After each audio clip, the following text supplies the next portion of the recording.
Yung estimate ko po, 1 meter lang po. Pero hindi sa kuiba na talaga malalim. Diyan yung sinasabi nila mayroong hipo-hipo. Kaya gumaganyan yung tubig doon, papunta doon. Pero isa lang yung direksyon ng current. Nalinis natin yung area, pero wala tayong nakita na katawan ng ni George.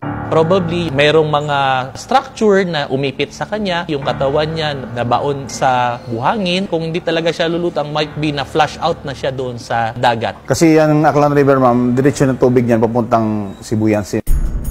Samantala, ang taong bayan may tinitignan din na bagong anggulo sa pagkawala ni Jorus. Baka pinatay yan, tapos nilibing nila. Pinatay daw namin at itago, ma'am. Tapos pinalabas din namin nilunod. Wala kami ginawang ganun, ma'am. Dito, so yun, ma'am. At barkada naman namin, classmate pa namin. Hindi naman namin kayang patayin si Joros. Hindi naman ako naniniwala doon, ma'am. Para yung isang kasama kasi nila noon, anak ko, parang pinsan niya. Base po sa investigation, i-found out na wala namang foul play. Yung mga speculations lumalabas po sa social media, wala po yung basis. Pwede na lang po sa pagpo-post ng mga malicious na wala pong batayan kasi po may mga naaapektuhan pong mga individual. Patuloy ang pag-agos ng buhay para kina Rosebel at Joey.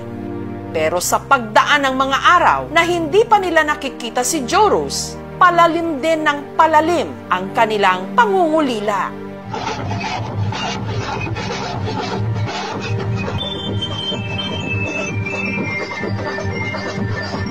Umuwi na siya.